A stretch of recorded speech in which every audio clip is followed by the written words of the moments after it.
લોકોને પ્રશ્ન આપીશ જ, બટ હું તમને લોકોને સાથે સાથે આન્સર પર આપી દઈશ, જેથી તમને લોકોને શું જવાબ શોધવાની પણ જરૂર ના પડે. 28 ફેબ્રુઆરી 2026 ના રોજે તમારા લોકોની વિજ્ઞાનની એક્ઝામ છે, રાઈટ? વિજ્ઞાન વિષયની. તો વિજ્ઞાન વિષયના હું તમને એવા પ્રશ્ન આપીશ કે જે 100% તમારા લોકોને બોર્ડ એક્ઝામમાં જોવા મળશે. અને જો વિદ્યાર્થી મિત્રો એ પ્રશ્ન તમને લોકોને જોવા નહીં મળશે તો તમે આપણી યુટ્યુબ ચેનલને અનસબસ્ક્રાઇબ કરી નાખજો અને વિડીયોને નીચે ડિસલાઇક કરી નાખજો. તો વિદ્યાર્થી મિત્રો, વિડીયોની બનાવતા વખતે મને ઘણી બધી મહેનત લાગી છે, તો મારી મહેનત માટે ખાલી એક લાઇક કરી નાખો અને ચેનલ પર પહેલી વાર આવતો ચેનલને પ્લીઝ સબસ્ક્રાઇબ કરી નાખો યાર. ઓકે. અને બીજી વાત, જો તમે હજી સુધી ઇન્સ્ટાગ્રામમાં મને ફોલો ના કર્યો તો શું કરો છો? જાઓ યાર ફટાકથી ઇન્સ્ટાગ્રામમાં ફોલો કરી નાખો. ઇન્સ્ટાગ્રામની યુઝર આઈડી છે નાઈરોહિત05 કરીને. ઓકે. તો વિદ્યાર્થી મિત્રો, હું તો તમને લોકોને પ્રશ્ન આપીશ જ, બટ હું તમને લોકોને સાથે સાથે આન્સર પર આપી દઈશ, જેથી તમને લોકોને શું જવાબ શોધવાની પણ જરૂર ના પડે. બીજી વાત વિદ્યાર્થી મિત્રો, જે સ્ટુડન્ટ લાસ્ટ દિવસમાં એટલે કે લાસ્ટ મહિનાના અંદર જ તમે લોકો તૈયારી કરીને સારામાં માર્ક્સ મેળવવા માંગો છો, અથવા એક્ઝામના એક દિવસ પહેલા પર જો તમે આ વિડીયો જોતા હશો, તો ખરેખર તમારા લોકો માટે બહુ ઇમ્પોર્ટન્ટ થવા જઈ રહ્યો છે, કારણ કે જે તમારા લોકોનો પ્રશ્ન હોય છે તે સિલેક્ટેડ જ હોય છે.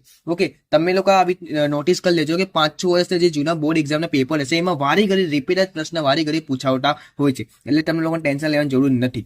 ઓકે. તો આપણે 8 માર્ચે તમારા લોકોને વિજ્ઞાનનું પેપર છે, તેમાં વિભાગ ડી 20 માર્ક્સનું પૂછાવશે, જેમાં 8 માંથી 5 પ્રશ્ન તમને લોકોને લખવાના રહેશે. તેમાં જોઈ શકો છો કે પ્રકાર નંબર 2, 4, 5, 10, 12 અને 13 રહેશે. ઓકે. જેના પર ખૂંદરી છે એનામાંથી 2 પ્રશ્ન તમને લોકોને જોવા મળશે. એટલે તમે સમજો, 2 પ્રશ્ન પછી આ 4 પ્રકારમાંથી કોઈ પ્રશ્ન લખી દેજો તો તમારા લોકો 20 માંથી 20 પર પૂરા આવી શકશે. તો વિદ્યાર્થી મિત્રો, હું તમને એક આગળ વાત કહી દઉં કે ભાઈ જો આમાંથી સૌથી ઇઝી ચેપ્ટર કયા છે સેક્શન ડી માં જે તમને લોકોને કરવા જોઈએ, તો સૌથી પહેલા ચેપ્ટર નંબર 2 કરી નાખજો, પછી ચેપ્ટર નંબર 5 કરજો, એન્ડ પછી ચેપ્ટર નંબર 11, એન્ડ પછી લાસ્ટ ઓકે છેલ્લામાં ચેપ્ટર નંબર 4 કરજો, જેથી તમને લોકોને ઇઝી લાગશે. ઓકે. તો આપણે ચેપ્ટર નંબર 2 થી જ આઈએમપી આપીશું.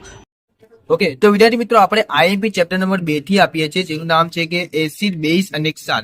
ઓકે. જો તમારી પાસે નવનીત હોય તો નવનીતમાં 43 નંબર પેજ ઉપર ઓપન કરી નાખજો. ઓકે. તેમાં પહેલો પ્રશ્ન એટલે કે 38મો પ્રશ્ન, દૈનિક જીવનમાં પીએચ નું મહત્વ. તો વિદ્યાર્થી મિત્રો, આમાં ટોટલ 5 પીએચ જોવા મળશે અને આ 5 પીએચ મોસ્ટ આઈએમપી છે, અને હું 100% ની ગેરંટી સાથે કહી શકું, તમે 8 માર્ચથી જો તમે પેપર લખશો ને ભાઈ, એ વખત તમે યાદ કરશો, કેમ કે આમાં 5 પીએચ માંથી 100% કોઈ એક પીએચ તો હશે ને હશે. ઓકે. દર વર્ષે બોર્ડ એક્ઝામમાં, ઓકે, હું આજની વાત, ઓકે, પાછલા વર્ષની વાત નહીં કરતો, છેલ્લા 5-6 વર્ષ જૂના બોર્ડ એક્ઝામના પેપર જોઈ લેજો, એમાં આ 5 પીએચ માંથી 100% એક પીએચ તો હોય જ છે. ઓકે. તો આપણે સ્ટેપ બાય સ્ટેપ પીએચ ની વાત કરીએ. સૌથી પહેલા પહેલો પ્રશ્ન એ છે કે સજીવના અસ્તિત્વમાં પીએચ નું મહત્વ. ઓકે. જોઈ શકો છો, આ તમને લોકોને આટલું યાદ કરવાનું રહેશે. પછી જમીનમાં પીએચ નું મહત્વ. ઓકે. પછી પાચનતંત્રમાં પીએચ નું મહત્વ, એન્ડ નીચે તમે જશો તો દાંતનું ક્ષય એટલે કે સડવું અને રોકાવવામાં પીએચ નું મહત્વ. એન્ડ સ્ટુડન્ટ, પાછળની તરફ તમને લોકોને 5મું જોવા મળશે કે મધમાખીના ડંખના અસરના ઉપચારો. તો આ જે પીએચ છે આ પર તમે ખાસ કરી નાખજો. ઓકે. તમે લોકો જોયું કે આ 5 પીએચ છે અને આમાંથી 100% કોઈ એક પીએચ તો જોવા મળવાના રહેશે. ઓકે. એન્ડ પછી આપણે 35મો પ્રશ્ન જોઈએ. ઓકે. જેનું પેજ નંબર નામ છે 42. ઓકે. આ એકદમ જસ્ટ આના બાજુમાં જ છે. ઓકે. Left side. તેમાં 35મો પ્રશ્ન છે કે પીએચ માપદંડ. તો યાર મિત્રો, આ જે પીએચ છે તે બોર્ડ એક્ઝામમાં પૂછાય જ છે. ઓકે. જો આ પીએચ ના પૂછાય તો 100% આ પીએચ પૂછાય. ઓકે. બટ મારા હિસાબથી જોવા જાય બોર્ડ એક્ઝામમાં તો ભાઈ આ 5 માંથી કોઈ એક પીએચ તો 100% હોય ને હોય જ છે. પછી આ જોઈ શકો છો કે પેજ નંબર 33, જેમાં પ્રવૃત્તિ 2.3. ઓકે. જેમાં દાણા ઝીંકના મંડ હોય છે. ઓકે. તેનું જે પ્રવૃત્તિ છે, ઓકે, તે ઘણી વખત બોર્ડ એક્ઝામમાં પૂછાવતા હોય છે, તો બની શકે તમારા લોકોને એક્ઝામમાં જોવા મળી જશે. ઓકે. તે આનો પર જે આન્સર છે તમે લોકો સ્ક્રીનના ઉપર જોઈ શકો છો. ઓકે. પછી આપણે ઓકે. તો યાર મિત્રો, 52 પ્રશ્ન છે, એટલે કે પેજ નંબર 46 પર. તેમાં જુઓ, એક તો જો તમને લોકોને બ્લીચિંગ પાવડરના બનાવટ અને તેના ઉપયોગો લખવાના છે. ઓકે. બનાવટમાં ખાલી આટલેથી લઈને આટલું લખવાનું છે, પછી એક સૂત્ર મેક દેવાનું છે, પછી એના ઉપયોગો લખી દેવાનું, બસ આટલું જ છે, બીજું જો કશું જ નથી. ઓકે. પછી એના નીચે જસ્ટ 53 પર ઓકે બેકિંગ સોડા લખવાનું છે. બેકિંગ સોડામાં પછી એવું જ કરવાનું છે, તેની બનાવટ લખવાનું, પછી તેનું એક સૂત્ર લખી દેવાનું, પછી તેનું જે ઉપયોગ રહેશે તે લખવાનું છે. ઓકે. બાકી જો કશું આમ વધારાનું લખવાની જરૂર નથી. પછી આમાં 54 ઉપર તેમાં છે કે ધોવાનો સોડા. ઓકે. ધોવાનો પર સોડા તમે લોકોને એક્ઝામમાં ઘણી વખત પૂછાવતા હોય છે, તમે લોકો સ્ક્રીનના ઉપર જોઈ શકો છો છે. અને મને આ વખત લાગે છે કે બોર્ડ એક્ઝામ 2025માં આ પ્રશ્ન તો 100% જોવા મળશે. એ છે કે ભાઈ પીઓપી એટલે કે પ્લાસ્ટર ઓફ પેરિસની બનાવટ અને તેનો ઉપયોગ. જોઈ શકો છો, બહુ જ ઇઝી પ્રશ્ન છે, અને આ પ્રશ્ન તો ખાસ મિસ ના કરતા સ્ટુડન્ટ. આ પ્રશ્ન ઘણી વખત બોર્ડ એક્ઝામમાં પૂછાય છે, અને બની શકે 2025માં આ પ્રશ્ન પૂછાય છે તમારા લોકોના એક્ઝામ. ઓકે. તો તે પછી તમને લોકોને આ પ્રશ્ન કરવાનો છે કે શા માટે દહીં અને અને ખાટા પદાર્થો પિત્તળ તેમજ તાંબાના વાસણોમાં ન રાખવા જોઈએ. તો આનાથી ઝેર ઉત્પન્ન થાય છે, બસ એવું જ લખ્યું છે. આ પ્રશ્ન તમને ખાસ કરી દેવાનો છે. પછી આપણે આગળ જોઈએ તો તમને લોકોને એક pHનું માપક્રમ કરવાનું છે, જે તમને પાછળ બતાવ્યું, બટ મેં પાછળ તમને આન્સર નહીં બતાવ્યું એટલે તમે લોકો આમાં આન્સર તમે સરખી રીતે જોઈ શકો છો. ઓકે, પછી આપણે આગળ જોઈએ તો વિદ્યાર્થી મિત્રો હવે આપણે ચેપ્ટર નંબર 4ના IMP આપી દઈએ, જેનું નામ છે કાર્બન અને તેના સંયોજનો. બીજી વાત વિદ્યાર્થી મિત્રો હું તમને એ જણાવવા માગું છું, જે તમને આજુબાજુ બેકગ્રાઉન્ડ નોઈસ આવતો હોય તો એને પ્લીઝ ઇગ્નોર કરો. ઓકે, આપણે ડાયરેક્ટલી IMP પર વાત કરીએ. તેમાં આપણે સૌથી પહેલાં પ્રશ્ન નંબર 30. ઓકે, 9 મિનિટમાં તમને લોકો સ્ક્રીન પર દેખાતું હશે કે ક્રિયાશીલ સમૂહ એટલે શું, ઉદાહરણ આપો. જોઈ શકો છો તમને આવી રીતના પ્રશ્નના જવાબ જોવા મળશે, અને આવી રીતના તમને જવાબ લખવાની જરૂર નથી, તમે તમારી રીતે પર લખશો. બસ પ્રેઝન્ટેશન સારું કરજો, જેથી તમને લોકોને માર્ક્સ સારા મળી જશે. પછી 35મો પ્રશ્ન કરવાનો છે, બંધારણીય સમઘટકો એટલે શું, ઉદાહરણ આપો. તો તમે લોકો જોઈ શકો છો કે આવી રીતે તમને લોકોને લખવાની રહેશે. આમાંથી જો જરૂરી નથી કે બધા ઉદાહરણ આપવાના. ઓકે, તમને જેટલા આવડે કે જેટલા ફાવે એટલા તમે ઉદાહરણ લખી શકશો. એન્ડ જો આમાં લખ્યું હોય કે બધા ઉદાહરણ લખો તો તમને બધા ઉદાહરણ પર લખવાની પડશે. ઓકે, પછી આપણે આગળ જોઈએ. ઓકે,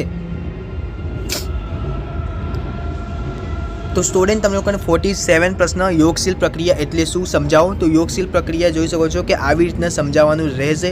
ઓકે, એન્ડ પછી આપણે પાછળ જોઈએ તો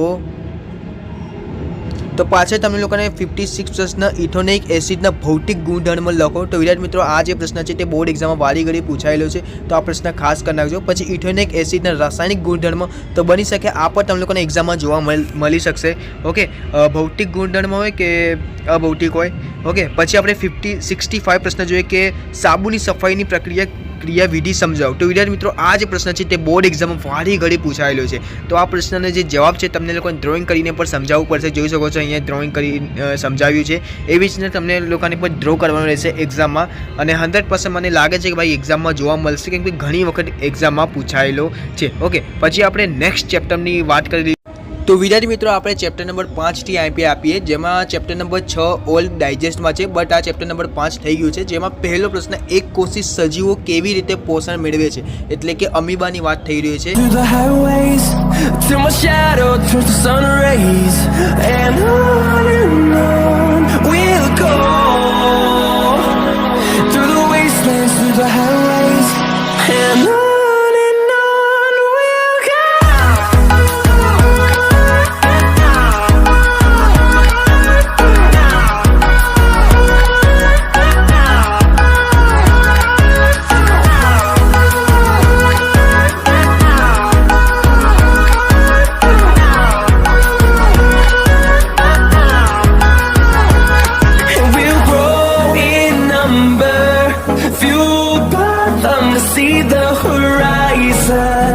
Turn us to thousands, and we'll grow in number, fueled by them to see the horizon. Turn us to thousands, and on we'll go, through the wastelands, through the highways, till my shadow turns to sun rays, and on we'll go.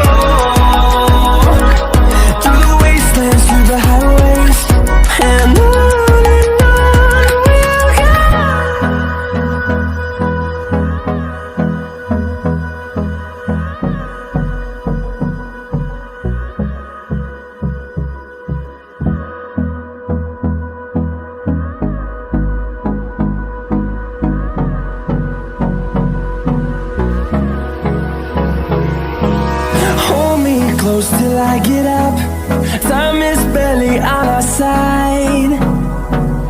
I don't wanna waste what's left. The storms we chase are leading us, and love is all we'll ever trust. Yeah, no, I don't wanna waste what's left. And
my shadow turns to sun rays.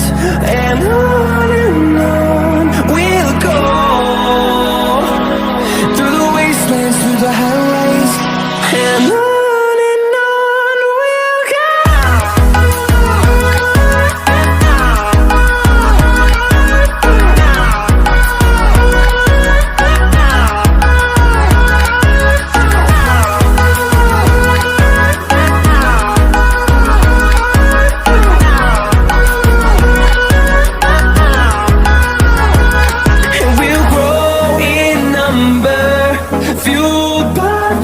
See the horizon, turn us to thousands, and we'll grow in number, fueled by them to see the horizon, turn us to thousands, and on we'll go, through the wastelands, through the highways, till my shadow turns to sun rays, and on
તો વિદ્યાર્થી મિત્રો બસ આજના વિડીયોમાં આટલું જ. તો વિદ્યાર્થી મિત્રો જો આપણો આ વિડીયો ગમે હોય તો લાઈક કરો, ચેનલ પર પહેલી વાર આવતો હોય ચેનલને સબસ્ક્રાઇબ કરો, અને બીજી વાત તમારા કોઈ પણ એક મિત્રને આ વિડીયો શેર કરજો જેને વિજ્ઞાનમાં ખૂબ એવી ડર લાગતો હોય અને જેને લાગતું હોય કે સર અમે તો વિજ્ઞાનમાં ફેલ થઈ જઈશું. તો ટેન્શન લેવાની કાંઈ જરૂરત નથી. આપણે વિજ્ઞાનમાં કઈ રીતે પાસ થવું એના પર વિડીયો બનાવેલ છે, અને આટલા જે IMP તમે લોકો ખાસ તૈયાર કરી નાખજો. તો બસ આજના વિડીયોમાં આટલું જ. તો વિદ્યાર્થી મિત્રો વિડીયો બનાવવામાં મને ખરેખર બહુ મહેનત લાગે છે, અને હું મહેનત માટે ખાલી એક જ વાત કહેવા માંગુ છું કે જો હજી સુધી ચેનલને સબસ્ક્રાઇબ ના કર્યું તો પ્લીઝ ચેનલને સબસ્ક્રાઇબ કરી નાખજો. અને હા, ઇન્સ્ટાગ્રામમાં ફોલો ના કર્યો તો જાઓ યાર ઇન્સ્ટાગ્રામમાં ફોલો કરી નાખો યાર. ઇન્સ્ટાગ્રામની યુઝર આઈડી છે નાઈરોહિત05 કરીને, તો જાઓ યાર ઇન્સ્ટાગ્રામમાં ફોલો કરી નાખજો. એન્ડ હા, અમુક IMP જે પ્રશ્ન છે તે આપવાને રહી ગયા છે, એ પણ હું તમને લોકોને IMP પ્રશ્ન આપી જ દઉં. ઓકે, 10માં આટલા IMP તમે ખાસ કરી નાખજો. મેં એમાં ઊંધું સીધું બતાવ્યું છે, અને જો આ એ પ્રશ્ન ના ફાવે તો આટલા પ્રશ્ન તમે ખાસ તૈયાર ના કરજો. ઓકે, પછી ચેપ્ટર નંબર 12 પર જોઈ શકો છો કે આટલા બે પ્રશ્ન તમે ખાસ તૈયાર કરી નાખજો. એન્ડ ચેપ્ટર નંબર 13 આમાં પણ તમને 2 પ્રશ્ન ખાસ તૈયાર કરી નાખજો. ઓઝોન કેવી રીતે નિર્માણ પામે છે, ઓઝોન સ્તરની અગત્યને સમજાવો. પછી બીજો પ્રશ્ન પોષક સ્તર એટલે શું, જુદા જુદા પોષક સ્તરોની આકૃતિ દોરી સમજાવો. ઓકે, આ તમને લોકોને ખાસ કરી નાખવાનું છે. બસ આટલું જ તમને કરવાનું છે, બાકી તમને લોકોને કશું કરવાની જરૂર નથી. એન્ડ હા, સેક્શન C માટે અલગથી વિડીયો આવશે, સેક્શન B અને A માં પણ અલગ પર વિડીયો આવશે. તો એટલે કહું, ચેનલને સબસ્ક્રાઇબ કરીને બેલ નોટિફિકેશન ઓલ પર જરૂરથી સેટ કરી રાખો.